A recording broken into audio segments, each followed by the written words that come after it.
Salut à tous, c'est l'intersaison chez Dunk Hebdo après un podcast dédié à la draft la semaine dernière. La prochaine étape avant la reprise de la saison NBA, c'est la Free Agency.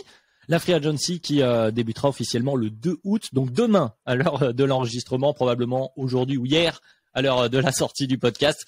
Mais donc déjà, les équipes NBA s'activent, des accords sont trouvés. Ce sont des accords mais aussi différentes rumeurs, des écrans de fumée, des hypes qui font l'actualité du coup en ce moment. Et on va en parler aujourd'hui. Mais avant de rentrer dans les détails, il a bien mérité un peu de repos à la présentation après son marathon des finales et de la draft. Mais il est toujours d'aplomb pour nous livrer ses analyses. C'est ce cher Ben. Comment ça va, Ben? Ça va très bien. Oui, je me suis délesté un petit peu aujourd'hui, mais ça va très bien. On salue le reste de l'équipe Dunk Hebdo. C'est un peu la période des vacances en ce moment chez nous, donc on espère que tout le monde va très bien, puis on espère aussi que les auditeurs vont très très bien. Tout à fait. Moi, de mon côté, ça va très bien aussi, parce que je trahis le secret, je suis en vacances, et ça va toujours mieux quand on est en vacances. Mais c'est pas le sujet du jour. Je suis le seul de l'équipe qui est pas en vacances, je crois. Ouais. Oui, ce n'est pas encore le sujet du jour. Bon courage à toi, Ben. Le sujet du jour du podcast de Kebdo, c'est donc la Free Agency, et notamment un certain trade qui concerne une franchise qui joue en pourpre et or. On va pouvoir en parler, mais on en parlera juste après la petite pause.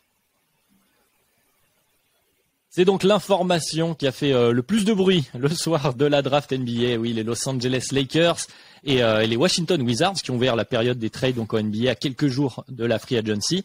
Et de quelle manière? Puisque donc Russell Westbrook rejoint LeBron James et Anthony Davis aux Lakers dans un trade qui, donc je le rappelle, permet à Los Angeles de récupérer donc Brody et 2 seconds tours de draft 2024-2028 en échange de Kyle Kuzma, Kentavious Caldwell-Pope, Montrezl Harrell et le pick 22 qui est devenu ensuite le pick 31 lors de la draft.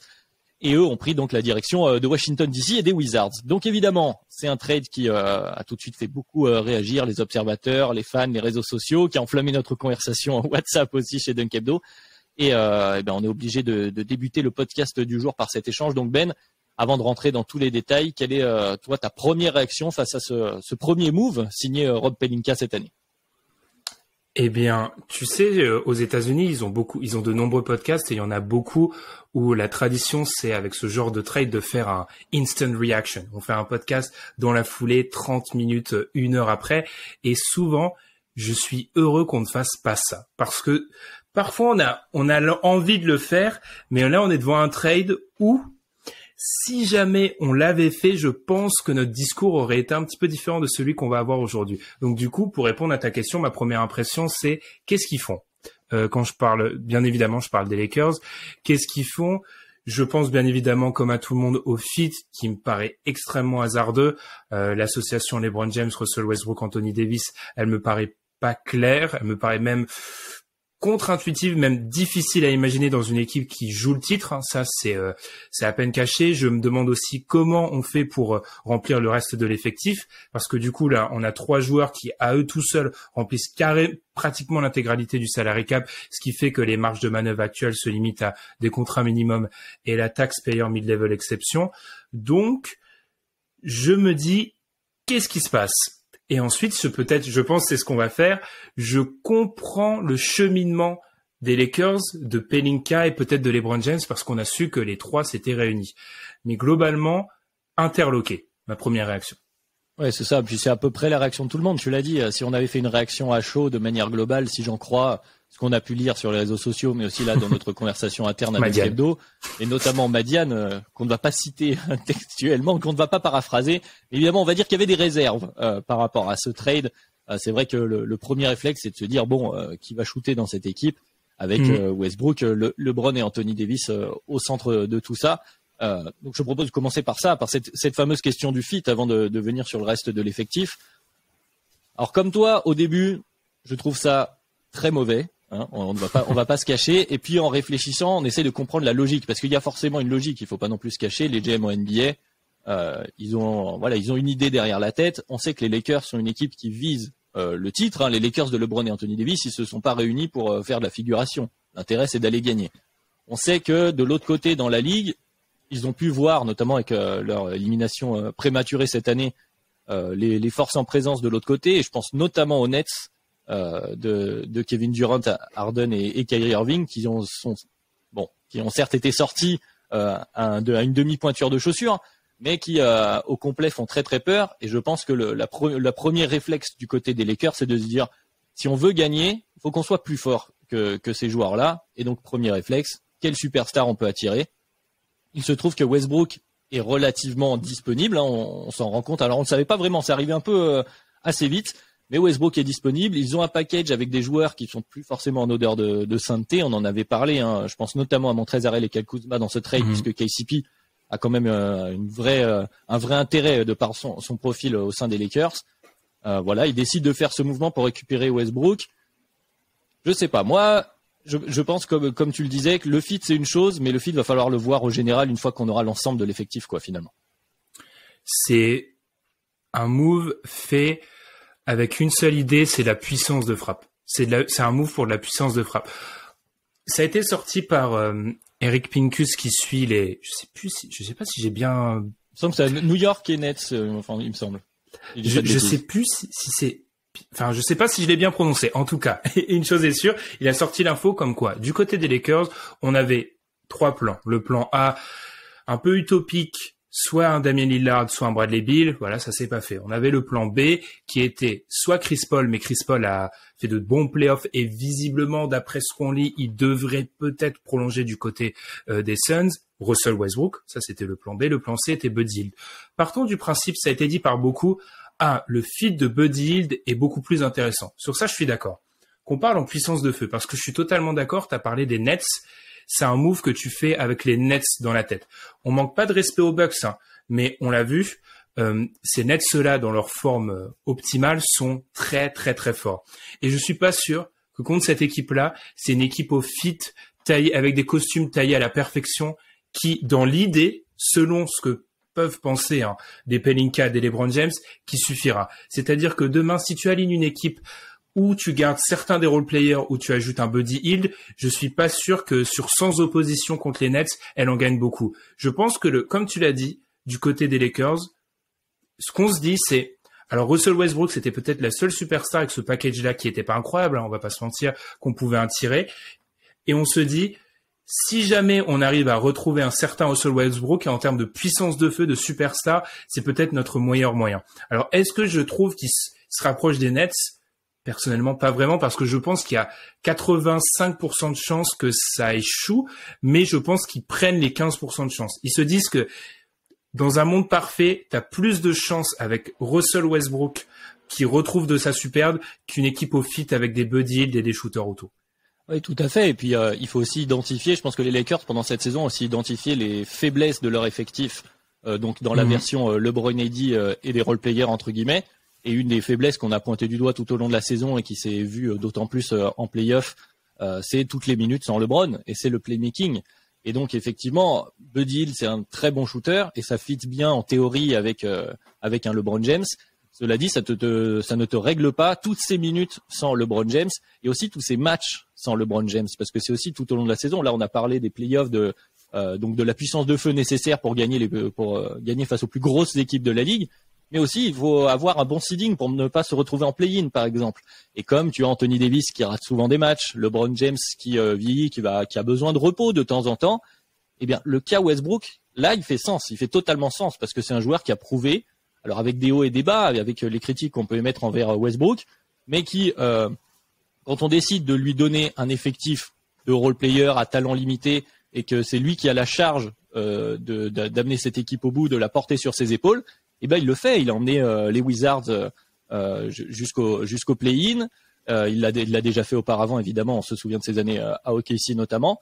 Donc voilà, à ce moment-là, tout au long de la saison, Westbrook, qui vieillit aussi, mais qui pour l'instant est encore relativement en santé, peut jouer la plupart des matchs. Et c'est pas exclu pour moi, par exemple, que dans la saison, on ait des matchs au repos avec de LeBron et AD qui ne sont pas là, ou peut-être que Westbrook et AD qui jouent, peut-être que Westbrook et LeBron. Et ça va permettre aussi, au fur et à mesure de la saison, d'avoir cette puissance de feu plancher, on va dire, suffisante pour remporter tous les matchs face aux équipes de bas de tableau, finalement. Et puis, pour rebondir sur ce que tu as dit, ce qui est mis en place par Rob Pelinka, on aurait pu l'anticiper. C'est-à-dire que ça suit un modèle qui met en place depuis l'arrivée de LeBron James. Si on remonte un peu dans le temps, LeBron James arrive, il se passe quoi le même été? Rajon Rondo signe du côté des Lakers. À l'époque, même questionnement, qu'est-ce que c'est le fit, etc. Ensuite, Rajon Rondo fait son contrat. Il se passe quoi à la dernière intersaison? Dennis Schroeder arrive via un trade. Même questionnement, le fit, blablabla. Et rebelote. Pour jamais 203, Westbrook arrive. Je peux pas croire qu'au bout de 3 fois, LeBron James n'ait pas son mot à dire. LeBron James doit signifier à Rob Pelinka qu'il a besoin d'un joueur qui peut le suppléer sur le playmaking et la création. Alors, encore une fois, on va y revenir. C'est loin d'être parfait, Russell Westbrook, en 2021 et en 2022, dans le futur, sur la création. C'est loin d'être parfait.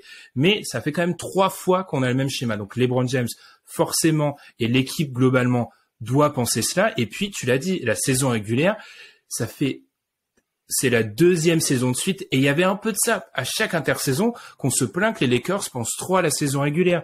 Je peux pas me sortir de la tête que, encore une fois, c'est pas je vais pas dire jusqu'à un plan, mais ce sont des éléments qui sont mis en place par l'intégralité de la franchise avec le GM et les superstars qui pensent que la saison régulière, c'est très important. Souvenez-vous, LeBron James à Cleveland, qu'est-ce qu'on disait? Il doit jouer trop en saison régulière, il a trop de responsabilités sur le playmaking.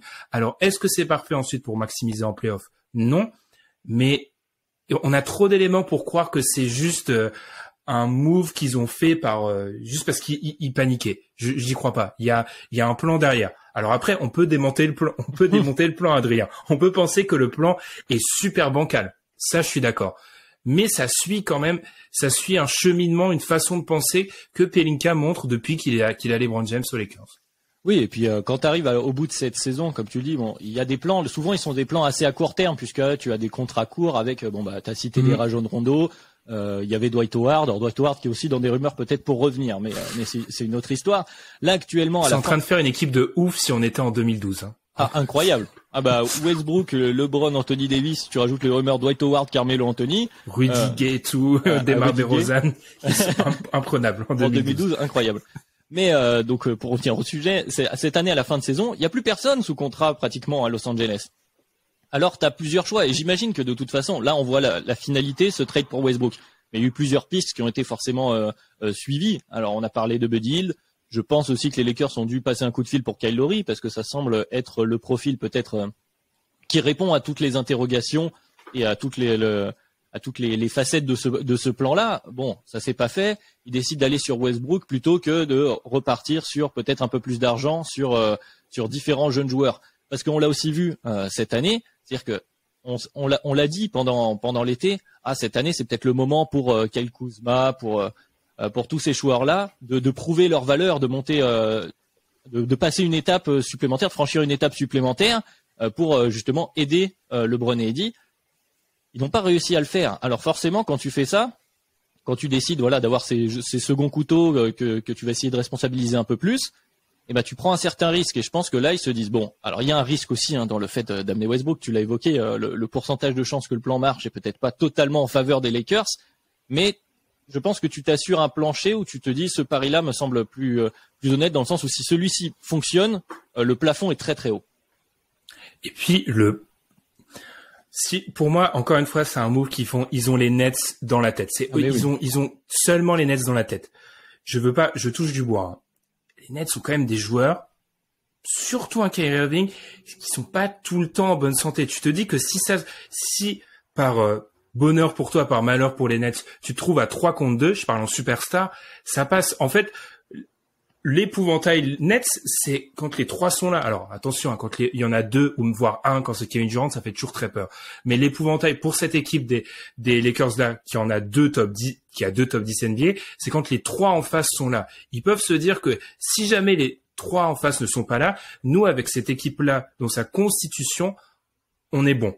Mon vrai problème, alors on va peut-être revenir sur les histoires de fit où oui c'est une catastrophe, mon vrai problème c'est que LeBron James il nous fait toujours le même coup, quand il s'agit de construire une équipe qui veut gagner le titre, il ne jure que par les joueurs qui ont plus de 32, 33 et ça me saoule un peu parce que on a vu que alors certes tu peux avoir dans tes rotations principales des joueurs d'expérience, c'est même préconisé pour gagner un titre, mais tu as le droit aussi d'avoir des Terrence Mann, d'avoir des Maxi, alors peut-être que Philly joue pas le titre, mais des Claxton, etc. T'as le droit de garder un peu des jeunes joueurs parfois, parce que ça nous ramène du côté des Lakers. Alors vous allez me dire, ils ont Anthony Davis et LeBron James, ils vont pas penser au long terme, mais si tu penses juste 3 secondes au long terme, tu te dis que politique de la terre brûlée, il y a plus rien après. Donc ça me saoule aussi. Tu t'évoquais les noms, ils nous ont fait rigoler, mais si tu penses au long terme, tu te dis c'est compliqué quand même. Alors certes, c'est pas du tout dans les considérations, mais c'était juste,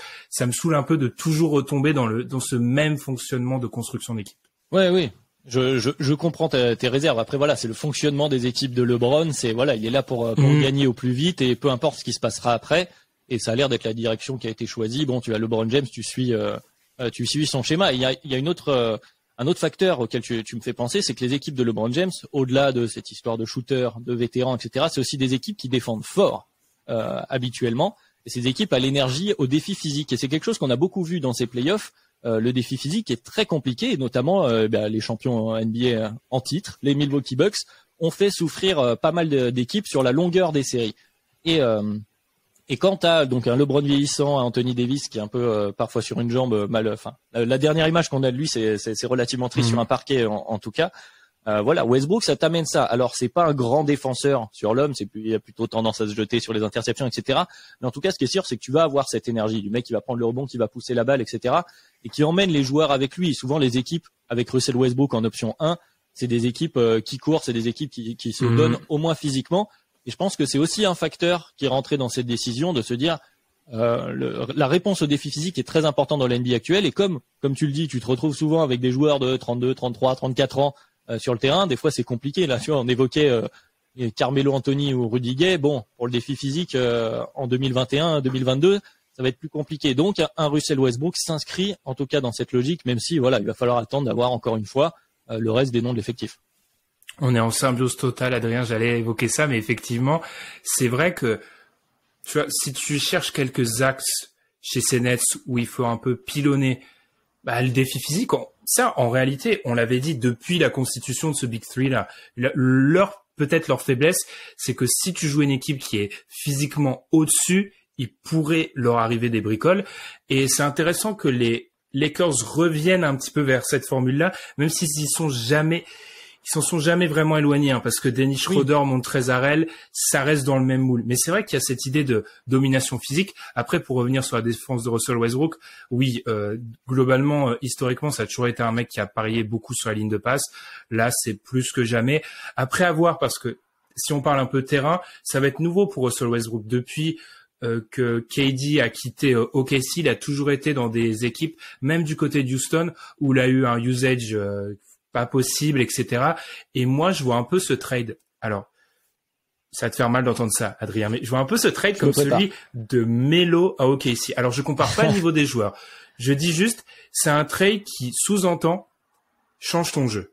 C'est-à-dire maintenant, t'as été bon dans un espèce, dans une franchise, voilà, t'as été dominant, etc. Là, maintenant, tu vas rejouer le titre, change ton jeu. C'est-à-dire, soit peut-être moins dans un usage pas possible, l'homme orchestre, et fait d'autres choses. L'interrogation actuellement, c'est est-ce que Westbrook peut faire d'autres choses? Est-ce que Westbrook, sans la balle dans les mains, un joueur qui shoot à 30%, à 3 points, un joueur qui, sur ces dernières années, dès qu'il a plus trop le ballon, n'est pas trop intéressé par ce qui se passe en attaque, est-ce que ça peut marcher? Là, j'ai des vraies réserves. Mais je vois vraiment ce trade comme deviens un autre joueur, en fait.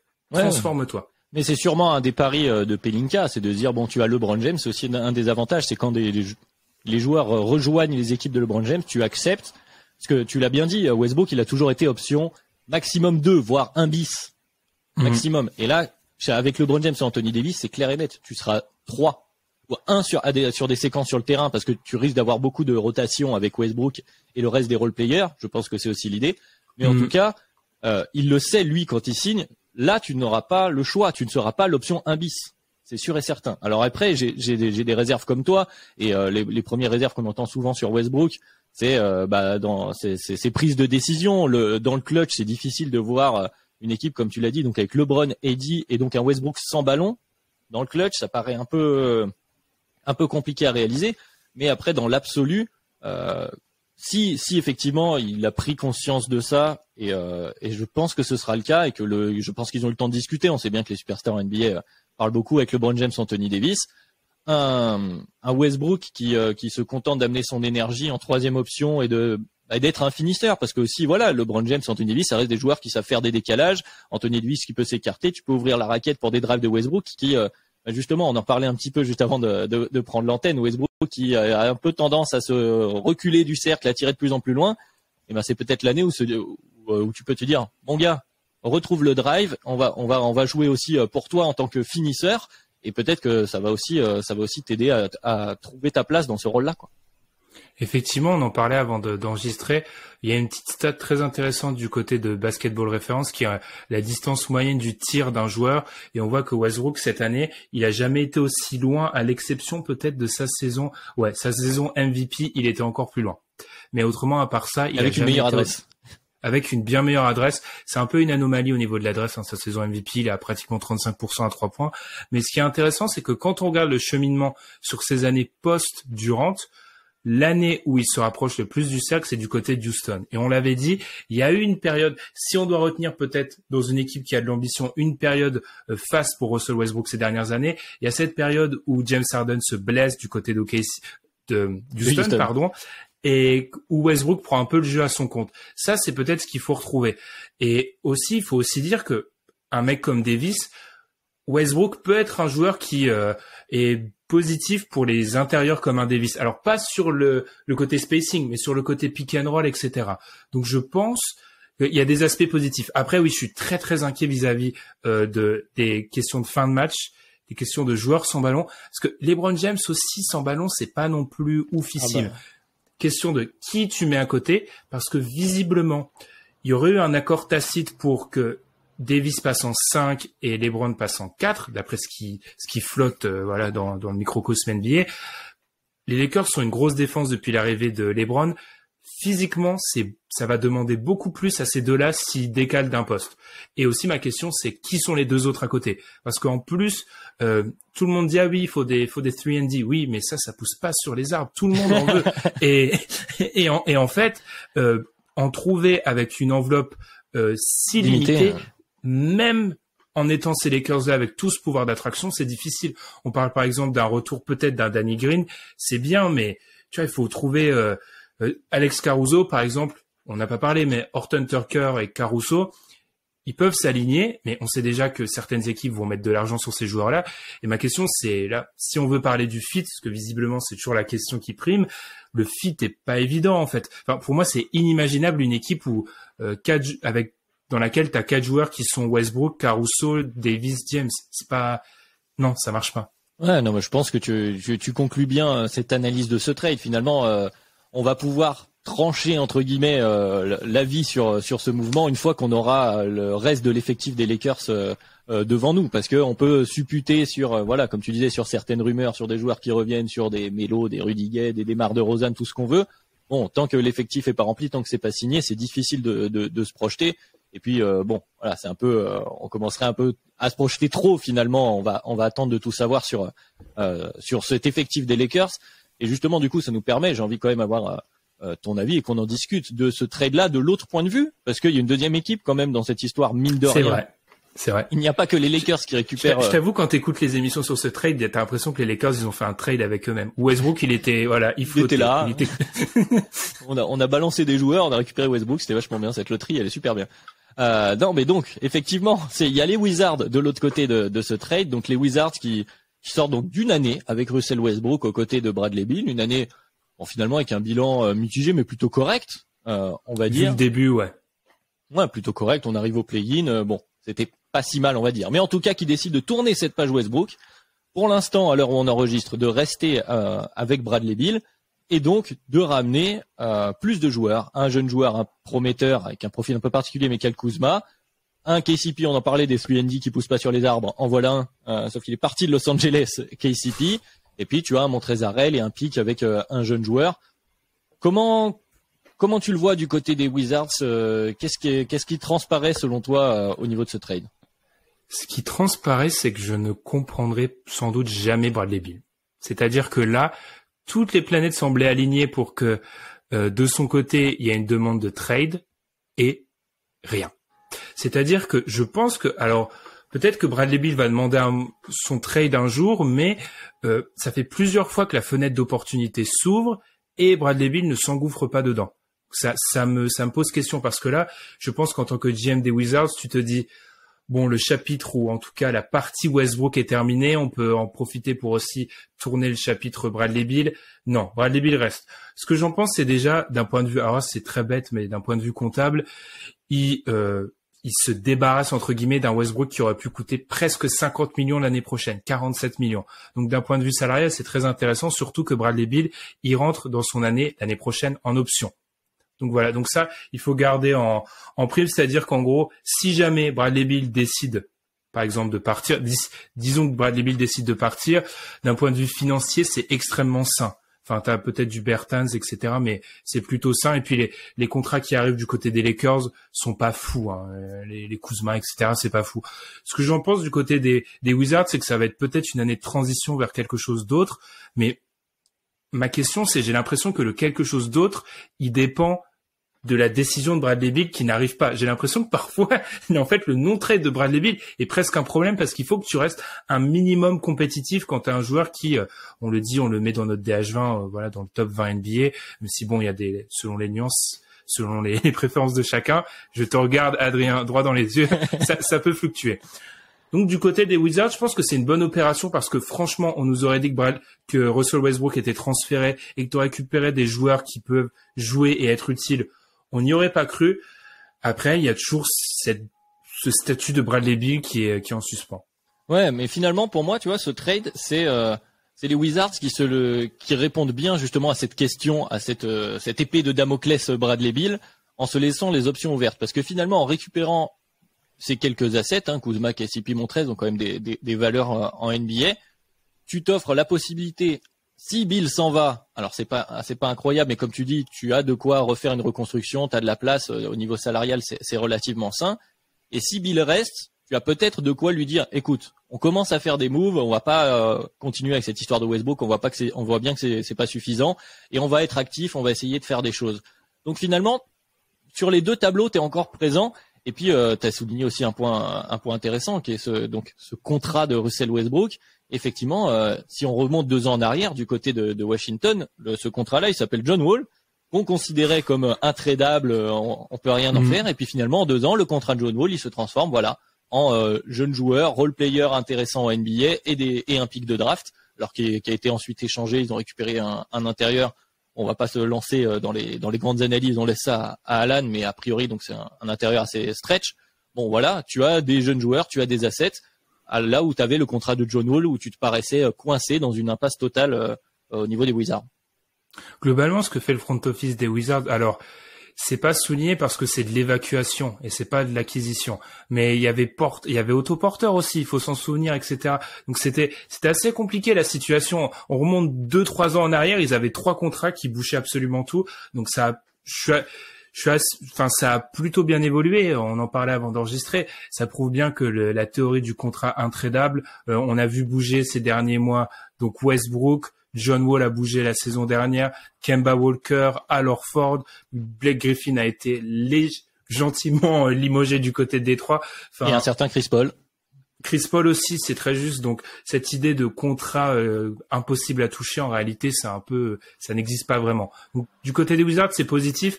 Après, je les trouve vraiment dans un stand-by. Ils sont en stand-by, genre. Oui, là on n'a pas de ligne claire et de projet moyen à court terme. Pour moi, la ligne claire, c'est Bradley, dis-nous ce que tu fais. Écoute, on va attendre un coup de fil de Bradley. Hein. S'il prolonge, là, tu peux te projeter. Mais là, à l'heure actuelle, je sais pas. Après, attention, hein, on parle d'une équipe qui est au play-in, etc. Ça reste une équipe. C'est une équipe qui a un top 20 NBA, mais on a l'impression qu'il y a entre 2 projets en fait. Ouais, c'est ça, entre 2 timelines, on va dire, c'est un terme qu'on emploie régulièrement. Donc, alors une nouvelle fois, ça va être un peu tout au long de ce podcast, forcément, puisqu'on est à la veille de la free agency. Il reste encore des détails à peaufiner pour pouvoir avoir un avis définitif, mais Mais je pense qu'on a fait le tour pour les Wizards. Je sais pas si tu veux rajouter quelque chose. Oui, non, il y a pas. Hâte de voir c'est quoi leur prochain move et ça pourrait être alors les fameux rosters à trade. Eux, ils pourraient commencer à en être un. Oui, parce qu'il y a des joueurs intéressants dans cet effectif. Mais donc, hormis ce trade, l'autre nom qu'on entend beaucoup à quelques heures de l'ouverture de la free agency, c'est celui d'un certain Ben Simmons. Donc, Benjamin Simmons. Tout à fait, le meneur donc des Sixers qui est cité donc dans de nombreuses rumeurs, plus ou moins fondées, on va y revenir. Donc de nombreuses rumeurs autour de la ligue qui dépeignent notamment des Sixers très gourmands au niveau de la contrepartie demandée pour leurs joueurs australiens. Donc je vous donne un exemple, les Sixers qui auraient demandé aux Warriors Wiseman, Wiggins, les pics 7 et 14 et 2 futurs premiers tours de draft. Donc grosso modo un package qui est dit des plus grandes superstars de l'histoire de la NBA, surtout si on se fie aux dernières transactions autour de certaines superstars, je pense notamment à James Harden. Donc on sait que Ben Simmons a tout de même une certaine valeur en NBA, il faut encore le rappeler, même s'il sort de playoffs compliqués, on va dire avec les Sixers, sa cote est pas forcément au plus haut. Donc Ben, je vais te poser d'entrée la question qui fâche, est-ce que les Sixers veulent vraiment trade leur meneur? Est-ce qu'on retrouve pas plutôt un de ces fameux écrans de fumée qui servent aux équipes soit à faire grimper la cote d'un joueur, soit parfois simplement lui signifier l'importance qu'il a à leurs yeux? Comment tu vois toi toutes ces rumeurs Ben Simmons? Si, c'est de la relation publique qui sont en train de nous faire les Sixers à l'heure actuelle. Moi, je trouve ça très intéressant. En gros, on va faire des espèces, on est à cheval entre l'universitaire et le journalistique. On va faire un truc très simple, Adrien. On va se poser 3 questions. Je prends mes notes. Quelle est l'information? Question numéro 2. Qui publie cette information? Question numéro 3. Qui aurait intérêt à ce que cette information soit publiée? Alors, première chose, quelle est l'information? Alors, on remarque à chaque fois, j'ai noté les 3 principales rumeurs qui sont tournées autour d'un Ben Simmons. On a donc celle des discussions avec les Warriors, celle des discussions avec les Cavs et celle des discussions avec les Spurs. Qu'est-ce qu'on marque à chaque fois? Ça a été dit par Adrian Wojnarowski, il demande beaucoup, mais vraiment beaucoup, à tel point que certaines équipes sont effrayées. On est d'accord, toi comme moi, pour dire que ce qui est demandé est totalement utopique. Enfin, jamais Ben Simmons ne rapportera autant du côté... Ce serait beau. Ça serait beau, mais on n'y croit pas vraiment. Ok. Donc déjà, le premier point, quelle est l'information? Ça sent un petit peu bizarre. Deuxième chose, qui publie l'information? Alors, je renverrai les auditeurs vers un article assez intéressant que j'ai regardé sur les agents NBA qui date d'il y a quelques années, qui disent qu'en gros, eux, et même du côté du microcosme NBA, on va croire une rumeur à 100% comme un fait quand elle est tweetée par Wojnarowski, voire Shams Charania. Ces deux-là n'ont tweeté aucune des rumeurs d'échange, c'est-à-dire de discussion. Qui a publié les rumeurs de discussion? Keith Pompey, qui est un insider, un journaliste local des Sixers. Alors, il est pas très aimé dans la fanbase de Philly. C'est un journaliste qui a parfois des news, mais pas des trucs incroyables. Zach Harper, The Athletic, qui est un journaliste national, mais qui est pas connu pour sortir des informations, des breaking news, comme on dit aux États-Unis, et Kevin O'Connor de The Ringer, qui a la particularité d'être le seul qui n'a pas précisé quel joueur était dans le deal, et qui en plus est un journaliste qui va sortir énormément d'informations, mais qui ne sont pas toujours très vraies. Donc là, on a 3 journalistes qui nous sortent une information sur des demandes de trade totalement hurluberlues. Et déjà, là, ça sent encore plus mauvais. 3e question, Adrien. Là, je vais te laisser parler. Qui a intérêt à ce que cette information sorte? Je te donne 4 propositions. Le joueur, l'agent, la franchise ou les franchises adverses. À peu près tout le monde sauf les franchises adverses. Est-ce que, tu vois, moi, je trouve l'agent de Ben Simmons. Ben Simmons, il est signé. Il a eu son contrat. Il est dans une équipe qui joue peut-être pas le titre exactement, mais qui a des grosses ambitions. La plupart des équipes qu'on a citées là ont moins d'ambition que les Sixers. On sait qu'il est attaché à Philly. Je crois pas en la thèse de l'agent. Je crois pas en la thèse d'un Ben Simmons. Pourquoi il irait s'inclure dans des rumeurs de transfert, sachant que 3 journalistes différents, ça voudrait dire qu'ils balancent des informations de partout. Dernière chose, qui a intérêt à faire cela? C'est la franchise de Philly. C'est un gigantesque écran de fumée. Ils veulent pas le trader. Ou alors ils veulent le trader à tel point que ça justifierait son trade au niveau de la fanbase. Ce qui est en train de se passer là, c'est un cas d'école. C'est vraiment un cas d'école. Oui, non, mais c'est sûr que les principaux bénéficiaires semble être les Sixers, mais aussi donc de par ce que tu viens de dire, de excuser si jamais Ben Simmons s'en va, on aura tout fait, effectivement, ça aura pour une énorme valeur, on pouvait pas faire autrement qu'accepter ce trade, etc., etc. Après, je pense aussi que dans leur relation interne par rapport à Ben Simmons, ça a de l'intérêt, parce que avec sa cote qui baisse, les critiques qu'il y a eu, dire regarde tout ce qu'on demande pour toi, ça montre à quel point on trouve que tu as une vraie valeur dans notre effectif. Après, c'est vrai que bon, la question revient comme chaque année du côté des Sixers de ce fameux fit Ben Simmons, Joel Embiid, malgré cette année un effectif qui était plutôt bon sur le papier avec les ajouts de différents shooters, des Seth Curry, des Danny Green qu'on évoquait tout à l'heure. Donc c'est compliqué cette histoire de Ben Simmons parce qu'on voit bien que de partout on a envie de le retrouver, que ce soit des Sixers, mais il y a aussi alors la rumeur qui est sortie du côté de Portland avec CJ McCollum qui a été démenti comme quoi donc les Sixers sont pas intéressés. Ça c'est un trade dont on parle depuis 2017. Voilà, parce qu'il y a d'autres équipes qui ont peut-être aussi intérêt à dire non mais ils demandent trop, parce que c'est aussi ça, si tu montres que si tu laisses sortir le fait que les Sixers demandent beaucoup trop pour leurs joueurs, c'est aussi pour qu'au fur et à mesure leur dire bah écoutez non, vous voyez bien qu'il vaut moins votre joueur. Puisque ce qu'on lit partout, c'est pas du tout le niveau. Enfin voilà, les réactions sont le fait qu'ils ne valent pas toutes ces pièces-là. Donc peut-être quelques autres équipes, mais effectivement, de manière globale, ça semble tout venir du côté de Philly. Mais du coup, à quoi bon pour le garder, pour repartir pareil du côté de Philly, qu'est-ce qu'on fait? Pour montrer qu'en réalité, t'attends quoi? T'attends qu'un énorme poisson se libère. C'est ça le truc, c'est que tu veux pas. Reprenons les packages là dont on a parlé. Philly, c'est une équipe qui a un Joel Embiid, un candidat, un mec pas loin du MVP dans son prime. C'est une équipe qui est dans un quasi all-in. Quel est l'intérêt pour eux d'avoir les choix de draft des Warriors, d'avoir pour eux les jeunes joueurs des Cavs? Ça n'a aucun intérêt pour eux. Ce qui est montré là, c'est juste, en gros, voilà, on va vouloir beaucoup pour Ben Simmons. Par contre, le jour où un joueur de très haut niveau, et on les a cités tout à l'heure, un de ces joueurs-là est disponible, là on parle. Mais je crois pas une seconde à la thèse du trade de Ben Simmons contre une flopée de role-players. Ça, j'y crois pas une seconde. Déjà parce que les équipes qui ont une flopée de role-players, elles ont, si on se met à leur place, elles ont d'autres choses à espérer que Ben Simmons. Donc, j'y crois pas, en fait. Ouais, non, pour moi, c'est pour Ben Simmons, pour la franchise, pour les fans, etc. Mais moi, si je suis GM adverse, je me dis juste, ok, ils en veulent énormément. Donc, soit ils attendent un pigeon, soit ils attendent le Messi. Mais c'est tout. Oui, puisque t'as cité le point, on y revient, c'est cette fameuse timeline. C'est vrai que là, du côté de Philly, t'es dans une fenêtre. Alors, avec ses avantages et ses défauts, mais autour d'Embiid, sur lequel tu es un contender. Donc, tu as quelques pièces. On retrouve quelques discussions qu'on avait autour des Lakers juste avant. Donc, ces histoires de fit, de comment faire joueur, de quelles pièces tu mets autour de tes joueurs stars pour faire fonctionner, etc., etc.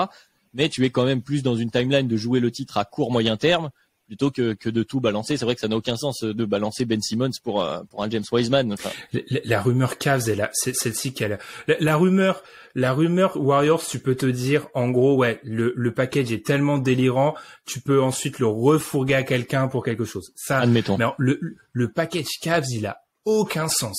Il a aucun sens parce que c'est pas des joueurs qui ont une cote folle. Ils sont trop jeunes pour avoir un vrai impact sur une équipe qui vise, je sais pas, une finale de conf, disons. Ça n'a aucun sens. Donc moi, j'y crois pas, en fait. Pour moi, c'est la même chose. On est en stand-by, on attend de voir ce qui va se passer, si quelqu'un est disponible, et on agit. Là, ils attendent Philly. Mais t'es obligé de montrer qu'en gros, t'essayes, parce que tu dois te dire aussi, Ben Simmons, il sort de sa pire série en carrière, probablement en playoff. T'es obligé de montrer que tu réagis un peu, quand même. Tout à fait. Bon, si on ne croit pas à ce trade de Ben Simmons, manifestement, en tout cas, à court terme. Après, ça peut évoluer, je sais pas, des histoires autour de Lillard, j'en sais rien, même si je vois pas trop l'intérêt du côté de Portland. On se retrouve avec cette problématique, que ce soit pour les Sixers, pour les Lakers qu'on a évoqués juste avant et d'autres équipes, on va pouvoir en parler, de ces fameux fits, de remplir tes effectifs, de trouver les bons role-players, etc. Et donc, toutes ces veilles de free agency, c'est aussi la grande période des rumeurs qui nous en disent plus sur les directions que peuvent prendre certaines équipes. Donc, je te propose qu'on parle rapidement, alors des trades peut-être plus mineurs qu'on a vu passer parce que ça va être intéressant et qui sont aussi liés à certaines rumeurs. Et je pense notamment au gros poisson actuel, en tout cas qui semble disponible, qui s'appelle Kyle Lowry et qui serait notamment visé du côté des Pelicans. Les Pelicans qui, donc, je le rappelle, ont envoyé à Memphis Eric Bledsoe et Steven Adams et ont récupéré Jonas Valanciunas. Donc, Est-ce que Kyle Lowry sera le free agent le plus demandé, Ben? Je pense parce que c'est un peu un modèle, c'est un trou dans pas mal d'équipes. On l'avait dit, il y a un paradoxe incroyable, c'est que le poste de meneur est peut-être le plus riche en NBA, mais quand tu regardes l'élite de l'élite parmi les équipes NBA, c'est des équipes qui n'ont pas les meilleurs meneurs de la ligue. Donc effectivement, ça aurait du sens. Dans beaucoup d'équipes, la piste Pélican, sur un profil comme en gros Kyle Lowry, tu te dis il y a deux voies. Soit il fait un choix un peu plus financier que sportif, où il va peut-être dans une équipe où il y a de moins grandes ambitions, soit il fait un choix plus sportif que financier. Alors attention, j'écarte le délire de dire qu'il apprend rien du tout, non. Et il part peut-être dans une équipe, on peut penser à une équipe type Miami, ou on peut penser, moi j'aime bien la piste Dallas. Dallas, les moves qui sont faits actuellement, on en parlera peut-être rapidement de Josh Richardson. Alors, il y a la question Tim Hardaway, qu'est-ce qu'on va faire avec Tim Hardaway? Mais clairement, ils ont une volonté d'apporter une plus-value pour permettre peut-être à Luka Doncic. L'idéal, ça serait de lui retirer peut-être un peu de playmaking, mais aussi de lui ajouter d'autres joueurs de haut niveau à côté de lui. Donc pour moi, Lowry fait du sens pour beaucoup de monde, pour les Pélicans aussi, parce que les Pélicans, on va en parler, mais ils peuvent perdre Lonzo Ball. Il fait de sens pour beaucoup d'équipes, mais je pense qu'on le retrouvera quand même dans une franchise avec des ambitions. C'est assez intéressant ce que tu pointes sur cette histoire de meneur, parce qu'il y a aussi pendant longtemps, on en a aussi beaucoup parlé dans le podcast, en NBA, l'important c'était d'avoir ton aile très chargée, parce que la concurrence était très forte, la différence de niveau entre l'élite et le joueur moyen était telle qu'il te fallait être chargé à l'aile, et là on commence à passer à un stade où bon, les ailes sont relativement remplies aussi, parce qu'avec les différentes drafts, on a vu arriver pas mal de joueurs de ce profil-là assez grand, et puis on commence à se dire, bah tiens, mais le problème c'est que des ailiers c'est bien, mais il nous manque un peu de playmaking. Donc effectivement, il y a ce cas Lowry, donc Lowry aux Pelicans qui serait lié aussi au cas Lonzo Ball qui serait sur le départ, sur quelques équipes, dont notamment les Chicago Bulls. Voilà, je le place ici. Il y a Spencer Dinwiddie aussi, qu'on voit apparaître un peu partout. Et puis après, on a d'autres types de joueurs, mais effectivement, bon, la main et le cas Lowry peut être la première pièce de domino pour toute la suite, parce que tu as évoqué effectivement donc Dallas. Donc tu l'as dit, qui a envoyé Josh Richardson aux Celtics contre Moses Brown, et c'était une trade exception du côté des Celtics. Donc en gros, il y a un peu plus de place à Dallas pour signer un éventuel nouveau joueur. Donc il y a ces meneurs là, et puis il y a les cas qu'on a évoqués, des un peu plus vétérans. Alors Lowry l'est aussi d'une certaine façon, mais dans le profil meneur, là je parlais des autres, des vétérans, alors qu'on appelle vulgairement ring chaser, mais qui pourraient prendre des contrats un peu plus faible pour aller dans des équipes, bon bah tu l'as évoqué, des contenders. Il y a les Rudy Carmelo qu'on a cité, il y a DeMar DeRozan aussi qu'on a cité. Il y a tout un tas de pistes. Bon, pour l'instant, c'est difficile d'y voir clair. On va pas pouvoir. Je sais pas si t'as un nom qui te fait envie comme ça dans une équipe, une association qui te paraît extraordinaire. Mais en tout cas, non, moi ce qui me fait toujours marrer avec DeMar DeRozan, le traitement médiatique actuel, c'est tellement paradoxal parce qu'on passe un an à nous expliquer qu'il est plus bon, qu'il fait rien. C'est un joueur qui apporte aucun spacing, qui est complètement carbonisé. Mais par contre, à la seconde où on nous dit qu'il va peut-être éventuellement signer aux Lakers avec une mid-level exception, ah là là, les gros marchés, c'est insupportable, blablabla. Bah, ça rappelle le cas des joueurs cut et signés à la fin, justement, tous les 6 mois. Les fameux Drummond, Griffin, l'année dernière, la énorme impact, hein. Des Drummond en playoff. C'est insupportable, tous les 6 mois. Ce que je pense, c'est que visiblement, d'après les rumeurs, beaucoup pourraient se diriger du côté des Lakers, et c'est là où j'apporte un petit bémol.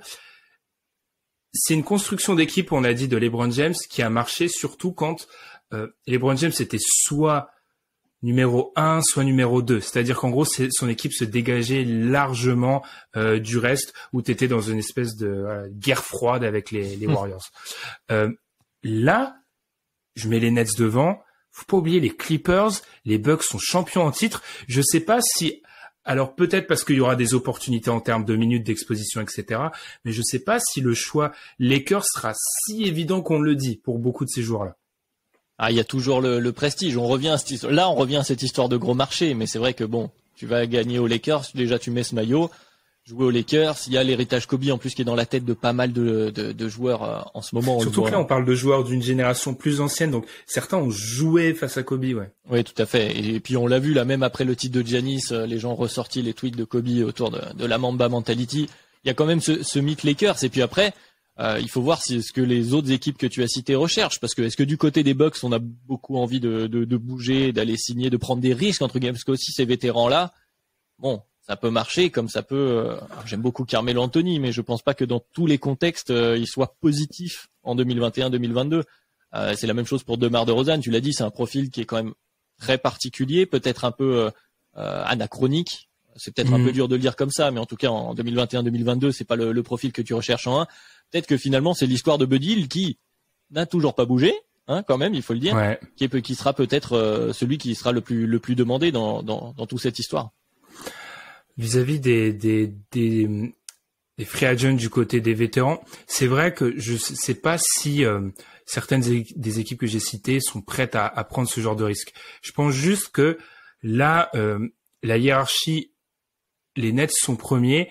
Derrière, on peut défendre le fait que oui, les Lakers sont 2, mais c'est pas assez clair pour que tous ces vétérans-là se pressent vers 1 ou 2, voire 3 destinations, en fait. C'est trop diffus. C'est beaucoup trop diffus. Et c'est vrai que l'argument du prestige et de l'effectif un peu court des Lakers va en faveur des Lakers. C'est une évidence. Mais c'est pas si évident que ça, en fait. Demain, tu vois, c'est intéressant, tu les as introduits en disant ring chaser, c'est comme ça souvent qu'on parle d'eux. Moi, si je suis un ring chaser bête et méchant, je vais aux Nets, hein. Je vais pas aux Lakers. Donc, en termes de risque, il est peut-être de moins. Et puis il y a une autre équipe qu'on n'a pas citée, qui est, alors contender, c'est peut-être un peu fort, puisque bon, malheureusement une nouvelle fois ils sont sortis assez prématurément par rapport à ce qu'on pouvait attendre. C'est le Utah Jazz, le Jazz qu'on voit apparaître dans certaines rumeurs, qui voudrait échanger Bogdanovic, peut-être des Joe Ingles. On a vu un premier trade qui a envoyé Derek Favors. Merci, du côté d'OKC. Tu signeras au Jazz? Alors le Jazz, déjà Mike Conley, ça semble être en bonne voie d'après ce qu'on peut lire. C'est plutôt solide. Le Jazz, c'est une équipe qui va miser sur la symbiose et la constance, et je les vois pas faire un trade, et surtout parmi les trades proposés, il y a eu un trade. Alors là, c'est vraiment une saison où il faut se méfier et faire confiance qu'à certains insiders bien informés. C'était un Kuzma Ingles ou un truc comme ça qui n'avait strictement aucun sens, qui était totalement lunaire. Donc je pense que le Jazz va pas vraiment bouger et va parier sur sa constance. On y reviendra, mais le Jazz, suivez mon regard, fait partie de ce genre d'équipe qui donne de la valeur à être bon, être en play-off, et qui va pas jeter tout à la mer pour espérer peut-être éventuellement gagner un titre. Bon, et avant de conclure, il y a un dernier nom que j'aimerais évoquer parce que je le vois arriver aussi dans les rumeurs en ce moment, qui a pas sa cote au plus haut, mais dont on a parlé avec pas mal d'éloges ces dernières saisons. Il joue à Toronto, il s'appelle Pascal Siakam. Pascal Siakam qui a quand même un profil intéressant. Alors là, on n'est pas sur les 3&D, etc., mais qui pourrait intéresser alors des contenders, je sais pas, mais en tout cas des équipes qui voudraient un peu élever leur plancher, parce qu'un Pascal Siakam, on a vu qu'en option 1 peut-être du côté Toronto, on semble se dire c'est trop juste, et du coup on a les Raptors qui se retrouvent dans pas mal de rumeurs, qui enverraient toutes leurs pièces un peu partout, plus sur une direction de reconstruction que d'amélioration à court terme de l'effectif. Ce que je comprends pas trop, parce qu'ils ont que des mecs qui sont entre 24 et 27, je comprends pas, mais je te laisse continuer. Oui, non, mais je pense que t'es dans ce moment-là où t'as ces jeunes joueurs-là, dans leur deuxième contrat, tu les avais dans ton équipe championne, parce qu'on se rappelle que les Raptors sont des champions récents en NBA. Tu as perdu tes joueurs majeurs, tu t'es dit je vais donner la chance à ces jeunes joueurs de devenir les pièces angulaires de notre effectif. Et je pense que du côté des Raptors, et je pense également que c'est lucide, on estime que ces joueurs-là ne te permettent pas en tant qu'option 1-2, on pense à Van Vliet aussi évidemment, d'être vraiment compétitif. Donc tant qu'à faire, on pourrait, parce que je pense pas qu'ils aient la volonté absolue de balancer Pascal Siakam, mais en tout cas on pourrait voir ce qu'on peut faire pour retrouver un talent plus grand sur lequel construire à plus moyen long terme là qu'à court terme cette fois-ci. Je pense que Siakam, dans un futur pas proche, éloigné, pourra être échangé. C'est trop tôt dans le contrat. Il a signé une extension 4 ans 136. Je parle en millions, hein, bien sûr. 4 ans 136. Il entame seulement la deuxième année. C'est-à-dire que si tu trades pour un Pascal Siakam, t'as encore 3 ans de contrat. T'es à 33, 35 et ensuite 37. c'est beaucoup pour Pascal Siakam, qui a prouvé qu'il pouvait être un option 2-3, qui a montré des choses avec les Raptors. Faut rien lui enlever, hein, mais je trouve que c'est trop tôt pour le faire. Je vois pas des équipes attirées par ça. Là où pour d'autres joueurs de cet effectif, comme OG Anunoby, qui lui, on peut totalement intégrer dans une équipe et un effectif avec des ambitions, ça a peut-être plus de sens. Mais Siakam, je pense que c'est trop tôt, Siakam. Peut-être on en reparle dans un an et demi, mais là je pense que c'est trop tôt. Après, peut-être des équipes, alors je suis peut-être biaisé par justement mon côté fan des Bulls, mais peut-être des équipes plus dans cette timeline que celle des Bulls, qui ont décidé de regagner un peu sans être contender et qui pourraient balancer de 3-7, mais je suis pas sûr qu'il y ait de quoi contenter les Raptors, en tout cas chez nous, mais en tout cas dans cette idée-là d'avoir un mec que tu peux payer pour être ta troisième option, et on a vu, comme tu l'as dit, que Siakam pourrait avoir de la valeur, mais effectivement, à court terme, ça semble... En tout cas, dans l'absolu, maintenant, ça semble compliqué, mais on n'est pas à l'abri de surprise, puisque bon, déjà, qui avait vu Westbrook aux Lakers? Personne. Et puis, j'ai failli les oublier, mais on va en parler parce que je sais que tu souhaites en parler. Une certaine équipe chère à notre Alan Guillou national, les Celtics, qui ont donc décidé de récupérer Josh Richardson en envoyant donc Moses Brown et une trade exception qui a été utilisée. Donc finalement, pas grand-chose. Quelle est la direction? Qu'est-ce qu'on essaye de faire du côté des Celtics, Ben? Bah, c'est bien ça mon problème, Adrien. C'est pour ça que je t'ai plus ou moins dit, il faut qu'on parle des Celtics. Et avant, il faut vraiment qu'on parle des Celtics, en fait. Les Celtics, j'ai l'impression, et là, je me protège déjà parce que je vais recevoir les caillasses de la fanbase j'ai l'impression que les Celtics, alors c'est un cheminement long, hein. C'est du moyen terme, mais ils ont abandonné l'idée d'être un poids lourd à l'Est, ou en tout cas même un poids lourd de la NBA. En fait, j'ai l'impression qu'on entérine ça cette année. Alors, pourquoi je le dis? Alors, d'abord, les trades qui ont été faits. Alors, le Kemba Walker pour Al Horford, je peux comprendre, Kemba c'était compliqué, Al Horford a fait un bon passage du côté des Celtics. Bon, il a pas le même âge, mais je peux comprendre. Josh Richardson, ça coûte peu, on a bien compris du côté des Mavs, on cherchait à créer du cap space. J'ai un vrai problème, c'est que on en parlait souvent il y a quelques années. Brad Stevens, il avait fait une interview assez intéressante, c'était en 2017, où il expliquait que selon lui, il y avait 3 postes au basket maintenant dans le basket moderne. Porteur de balle, ailier, il dit big, donc bon, on va dire intérieur pour traduire. Quand je regarde les ailiers du côté des Celtics, j'ai pas vraiment de soucis. Bon, Jason Tatum, Brown, c'est bien. Ensuite, bon, il y a le Paris, Jabari Parker, il y a des jeunes joueurs, ça va. Du côté des grands, Al Horford, Robert Williams fait quelque chose, moi, c'est un joueur que j'aime plutôt bien. Je trouve ça plutôt solide. Mais alors, les porteurs de balles, faut qu'on se pose 2 minutes. Là, j'ai un énorme souci au niveau des porteurs de balles. Chris Dunn, qui sort d'une saison quasiment blanche, qui, je t'ai donné la stat depuis la saison 2018-2019, a raté 50% des matchs dans les, 50% des matchs qu'il aurait pu disputer, pardon. Stat où tu te dis, oui, mais il a fait une saison blanche, oui, mais en fait, il rate 25 matchs par an, pratiquement. Josh Richardson, on l'a vu. Alors certes, il y a ce souvenir du hit, mais globalement, Josh Richardson, c'est plutôt un joueur qui est un deuxième porteur de balle. Ensuite, on a des jeunes joueurs, on a Pritchard, Kyson Edwards, et puis Marcus Smart. Alors c'est bien côté défensif, mais offensivement, cette équipe-là, moi, je suis extrêmement inquiet pour sa production. Ça va marquer des points avec Tatum Brown, mais en dehors de cela, je l'ai dit, j'ai l'impression qu'il parie un peu sur le modèle. On en avait parlé pendant les finales, les 2 modèles types pour créer de l'attaque. Il parie beaucoup sur le modèle création collective. Tout le monde va avoir un petit peu va apporter sa pierre à l'édifice, mais je vois pas assez de bons passeurs pour que ça passe, ça. Leurs meilleurs passeurs, c'est presque leurs intérieurs. C'est-à-dire que Al Horford et Robert Williams peuvent apporter des choses. Je suis extrêmement pessimiste et j'ai l'impression que cette équipe-là, elle est dans un moment où elle est contente d'avoir l'avantage du terrain et peut-être passer un tour en play-off.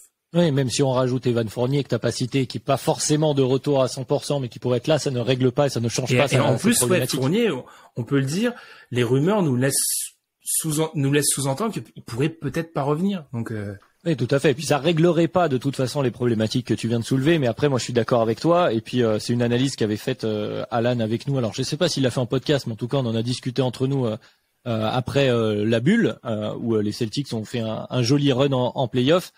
Et effectivement, ça ressemblait à une fenêtre très courte qu'il fallait saisir, puisque à court terme, et on s'y retrouve là maintenant.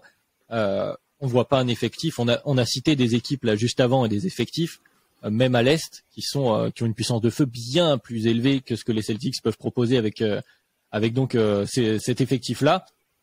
Donc effectivement, moi aussi, je suis un peu dubitatif.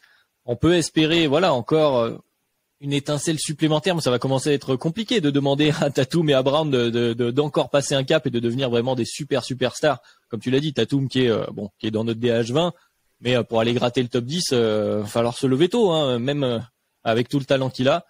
Donc effectivement, c'est assez curieux. On va quand même laisser le bénéfice du doute, en tout cas de mon côté, à Brad Stevens qui vient d'arriver. Donc premier move, récupérer Josh Richardson, pas convaincu non plus.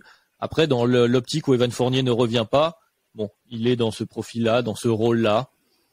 C'est pas totalement illogique pour pas perdre ton équipe, voilà, dans une intersaison qui est assez compliquée parce que bah voilà, t'as perdu ton GM, ton coach est pas acheté GM, t'as un nouveau coach.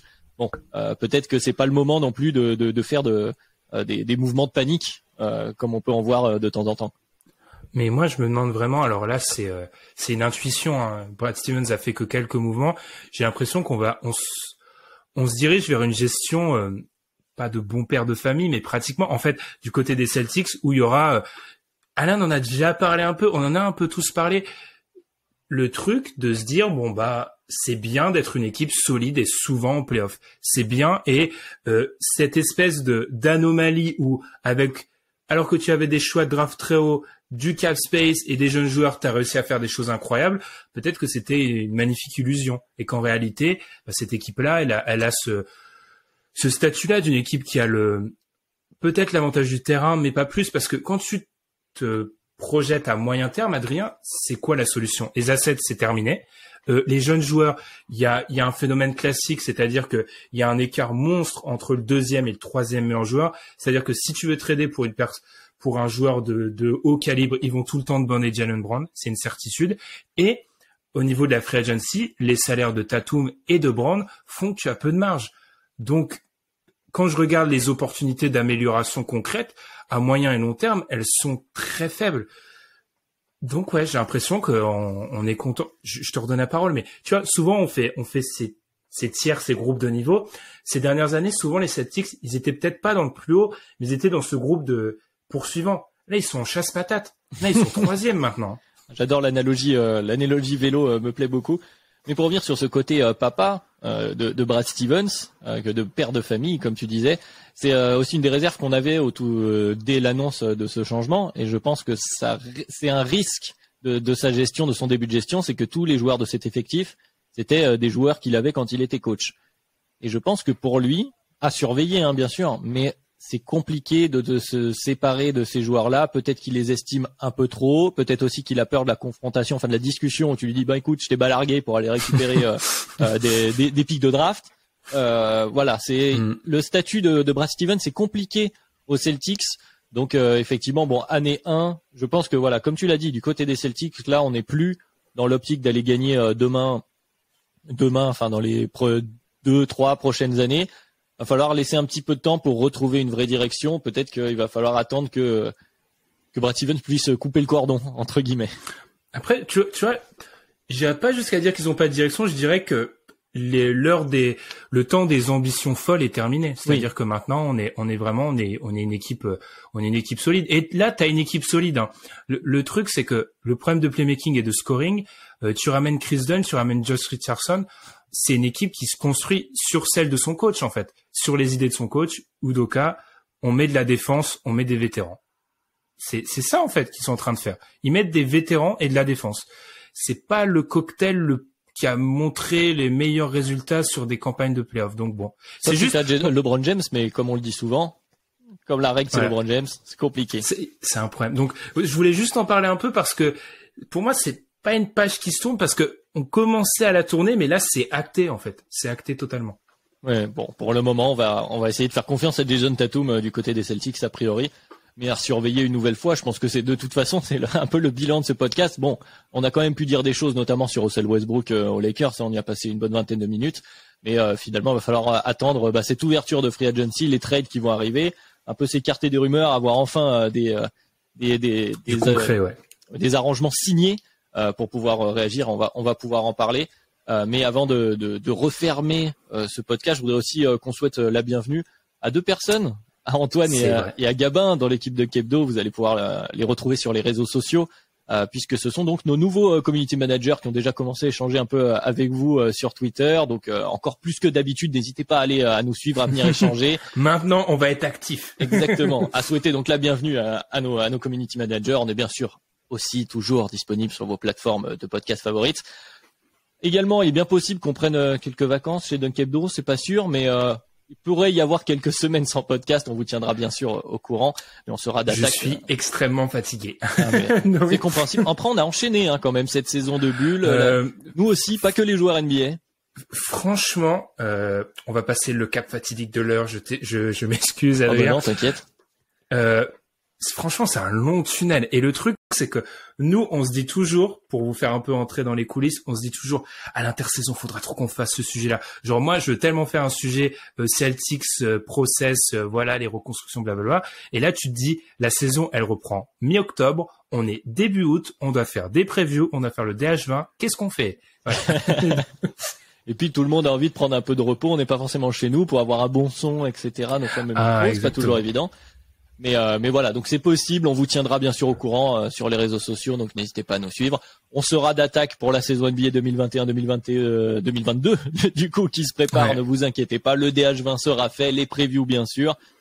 D'ici là, on va vous souhaiter quand même un bel été malgré le temps mitigé pour le moment. De bonnes vacances à ceux qui ont la chance d'en avoir, hein, du coup, Ben. Et puis, de bons JO aux autres. Exactement, de bons JO à tout le monde.